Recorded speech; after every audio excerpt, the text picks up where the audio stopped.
Hello दोस्तों, आज हम स्टार्ट करने वाले हैं इंटरनेशनल ट्रेड फाइनेंस। ये एक सर्टिफिकेट कोर्स है जो IIBF द्वारा कंडक्ट कराया जाता है। इसमें आपके 120 क्वेश्चन पूछे जाते हैं 100 मार्क्स के, और आपका पासिंग क्राइटेरिया रहता है 60 मार्क्स। मीडियम ऑफ एग्जामिनेशन ये इंग्लिश में अवेलेबल है, हिंदी में नहीं है। आपको अगर बुक रेफ़र करनी है तो टैक्समैन पब्लिकेशन की बुक आप खरीद सकते हैं। इसके बाद हम आ जाते हैं इसके सिलेबस पे। सबसे पहले हम जान लेते हैं कि इंटरनेशनल ट्रेड होता क्या है और क्यों होता है। मान लीजिए कोई कंट्री है ए,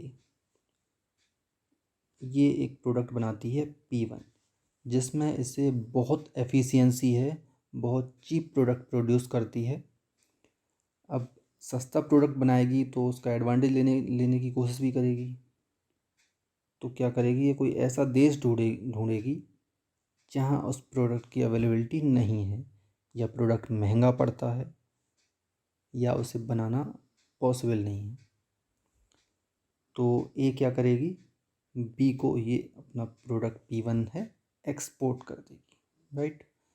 अब मान लीजिए कोई प्रोडक्ट है P2 जो ए अगर बनाती है तो कॉस्टली पड़ता है, लेकिन अगर मान लो कोई कंट्री है C, उससे अगर ये इंपोर्ट करती है, ख़रीदती है, तो इसे सस्ता पड़ता है। तो ऑब्वियस सी बात है कि वो C से इंपोर्ट करेगी।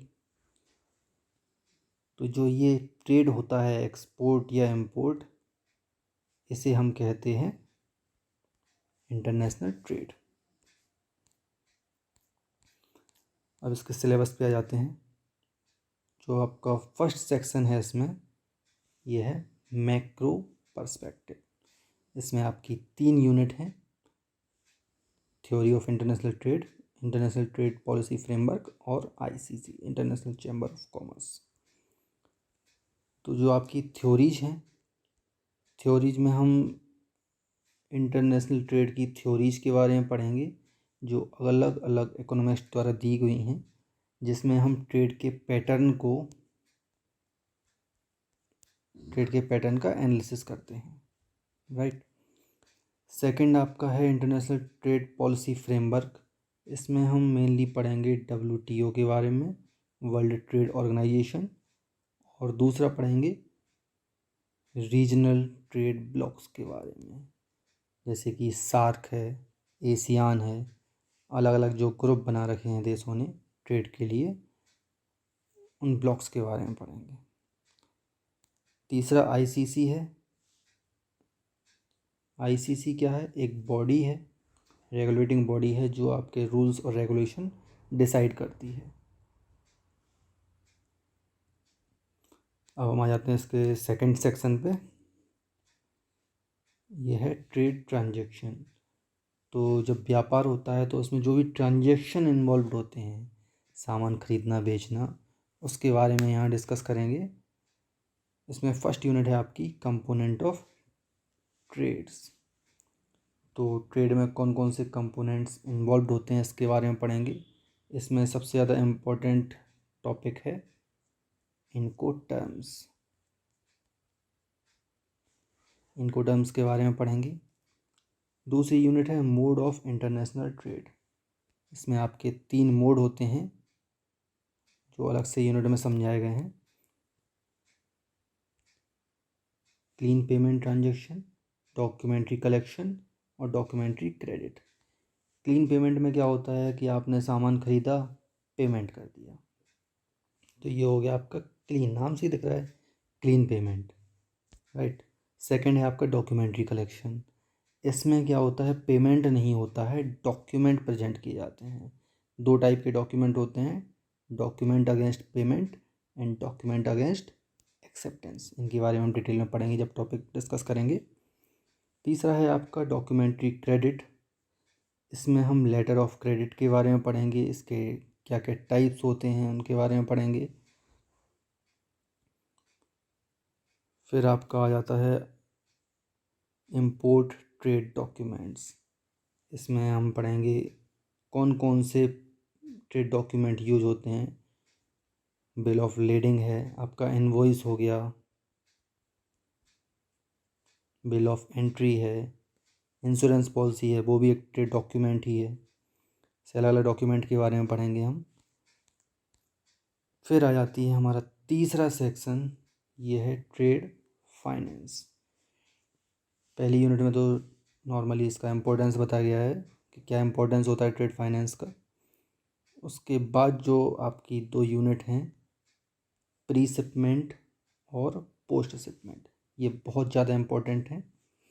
क्या होता है, जब कोई एक्सपोर्टर एक्सपोर्ट करता है तो उसे सामान बनाने के लिए कुछ रॉ मटेरियल ख़रीदना होता है या छोटे मोटे एक्सपेंस होता है, उसके लिए उसे पैसे की रिक्वायरमेंट अगर है तो बैंक उस एक्सपोर्टर को फाइनेंस करती है। अब ये फाइनेंस कब हुआ है, ये आपका शिपमेंट तो हुआ नहीं है, शिपमेंट के पहले है। प्री मतलब पहले, शिपमेंट के पहले जो एक्सपोर्टर को फाइनेंस कर रही है बैंक, वो आ जाएगा आपका प्री शिपमेंट ट्रेड फाइनेंस के अंदर। फिर आता है आपका पोस्ट शिपमेंट। अब मान लीजिए एक्सपोर्टर ने अपना सामान भेज दिया, माल भेज दिया। अब इम्पोर्टर ने क्या किया है, उसको कोई एलसी भेज दी या कोई डॉक्यूमेंट भेज दिया कि पेमेंट बाद में होगा, राइट। तो ये जो अब एक्सपोर्टर को तो पैसे की रिक्वायरमेंट है, तो इन डॉक्यूमेंट के बिहाफ पे जो बैंक उसको फाइनेंस करेगी वो आ जाएगा आपका पोस्ट शिपमेंट फाइनेंस। मतलब पोस्ट मतलब शिपमेंट के बाद, राइट। इसके बाद अब अगली यूनिट है आपकी फॉरफिटिंग एंड फैक्टरिंग। ये क्या होती हैं, ये होती हैं आपकी बिल डिस्काउंटिंग फैसिलिटीज़। फॉरफिटिंग जो होती है आपकी लॉन्ग टर्म में होती है और फैक्टरिंग शॉर्ट टर्म में होती है। अगली यूनिट है आपकी बैंक गारंटी। इसमें हम जब बैंक किसी एक्सपोर्टर के बिहाफ पे इम्पोर्टर के बिहाफ पे गारंटी देता है कि अगर इम्पोर्टर डिफ़ॉल्ट कर जाता है तो बैंक वो पैसा पे करेगी, तो बैंक गारंटी के बारे में इस यूनिट में पढ़ेंगे। और इस सेक्शन की लास्ट यूनिट है डोमेस्टिक ट्रेड फाइनेंस। इसमें हम जो आपका घरेलू ट्रेड होता है उसके बारे में थोड़ा डिस्कस करेंगे। फिर आ जाती है आपकी अगली important unit, important section, risk management. Risk management में अलग अलग वेरियस रिस्क के बारे में डिस्कस करेंगे। पहली यूनिट है रिस्क एलिमेंट, इसमें रिस्क के बारे में बताया गया है। फिर उनको अलग से डिस्कस किया है इन्होंने डिटेल में। ट्रांसपोर्ट रिस्क, आपने सामान भेज दिया, वो सही पहुंच रहा है नहीं पहुंच रहा है, इम्पोर्टर के लिए तो रिस्क होगी ना। ऐसे ही माल में कोई भी मान लो ट्रांसपोर्ट कैसे होगा, मेनली हमारे यहाँ शिप से ट्रांसपोर्ट होता है। अब बीच रास्ते में सामान के साथ क्या हो रहा है, मान लो सब्जियां भेजी हैं, शिपमेंट लेट हो गई, सड़ गई, तो ये आपका आ जाएगा ट्रांसपोर्ट रिस्क के अंदर। फिर आता है कॉन्ट्रैक्ट एंड क्रेडिट रिस्क। मान लो इम्पोर्टर पेमेंट टाइम पे नहीं कर रहा है, या जो कॉन्ट्रैक्ट हुआ है कि इस टाइम पे पेमेंट होगा, वो कॉन्ट्रैक्ट के हिसाब से पेमेंट नहीं हो पा रहा है या डिफ़ॉल्ट कर गया, वो आपका क्रेडिट रिस्क में आ जाएगा। फिर आपका है कंट्री एंड पॉलिटिकल रिस्क। इसमें क्या होता है, कोई कंट्री की पॉलिटिकल पार्टी या गवर्नमेंट कोई रूल्स रेगुलेशन इम्पोज कर देती है जिसके वजह से इम्पोर्टर पेमेंट नहीं कर पा रहा है, ठीक है, तो ये आपका कंट्री पॉलिटिकल रिस्क में आ जाएगा। फिर आता है आपका करेंसी रिस्क। करेंसी रिस्क क्या होता है आपका, अब मान लीजिए $1 है, उसकी मान लो आज रेट है 70 रुपीज़, ठीक है, आपका कॉन्ट्रैक्ट हो गया, कल को फ्लक्चुएट होके वो 72 हो गया, तो जो करेंसी का फ्लक्चुएशन होता है इसके वजह से जो रिस्क अराइज होती है वो होती है आपकी करेंसी रिस्क। उसके बाद अगली जो यूनिट है आपकी व्हेन थिंग्स गो रॉन्ग। इसके अलावा भी कोई रिस्क हो सकती हैं, उसके बारे में हम इसमें पढ़ेंगे। फिर नेक्स्ट यूनिट है आपकी मैरीटाइम फ्रॉड्स। तो क्या होता है, हमारे यहाँ जो ट्रेड होता है, इंटरनेशनल ट्रेड, एक्सपोर्ट इंपोर्ट, वो शिप्स के ज़रिए ज़्यादा होता है। तो इस दौरान कोई भी अगर फ्रॉड होता है तो वो मैरीटाइम फ्रॉड के अंदर आता है। इसके बारे में हम डिटेल में डिस्कस करेंगे जब यूनिट डिस्कस करेंगे।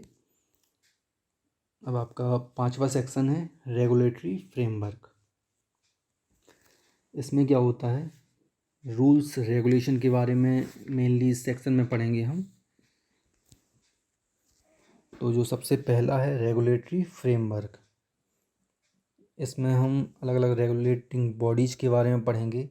जैसे आपका DGFT हो गया, राइट, RBI है, ICC है, फेडाई है, जो अलग अलग रूल बनाती हैं उनके बारे में पढ़ेंगे। फिर इन्हीं को डिटेल में बताया गया है। DGFT, director general of foreign trade, right, ये अलग अलग रेगुलेशन बनाती है, उसके बारे में हम डिस्कस करेंगे। फिर हमारी फॉरेन ट्रेड पॉलिसी एक यूनिट है, इसमें हम एक्सपोर्ट इंपोर्ट की जो पॉलिसी बनती हैं उनके बारे में डिस्कस करेंगे। ये बेसिकली इंडिया की एग्जिम पॉलिसी हैं, जो भी करंट पॉलिसी चल रही हैं, ये आपकी चल रही हैं 2015 से 20 के बीच में। ये आपके वाणिज्य और उद्योग मंत्रालय द्वारा जारी की जाती हैं। फॉरेन एक्सचेंज मैनेजमेंट एक्ट, जो आपका फॉरेक्स होता है, फॉरेन एक्सचेंज, उसके मैनेजमेंट के लिए जो एक्ट बनाया गया है, फेमा एक्ट 1999, इसके बारे में डिस्कस करेंगे। इसके बाद आपकी ICC UCPDC गाइडलाइंस के बारे में बात करेंगे। जो ICC आपकी गाइडलाइंस जारी करती है उन्हें हम UCPDC गाइडलाइंस कहते हैं, uniform custom and practice for documentary credit, right, इसके बारे में हम इस यूनिट में पढ़ेंगे। फिर अगली यूनिट आपकी आती है फेडाई गाइडलाइंस, इसमें जो आपका फेडाई जो गाइडलाइंस जारी करती है उसके बारे में डिस्कस करेंगे। इसके बाद आपका लास्ट सेक्शन आ जाता है फैसिलिटेशन बॉडीज। इसमें सिर्फ 2 यूनिट हैं आपकी। Export import bank of India, जो आपका इंडिया का एग्जिम बैंक है, अच्छी तरह से जानते हैं हम लोग, बैंक में है। एग्जिम जो बैंक है अपना, export import bank of India, इसके बारे में पढ़ेंगे। दूसरा है आपका export credit guarantee corporation of India, या ये क्या होती है,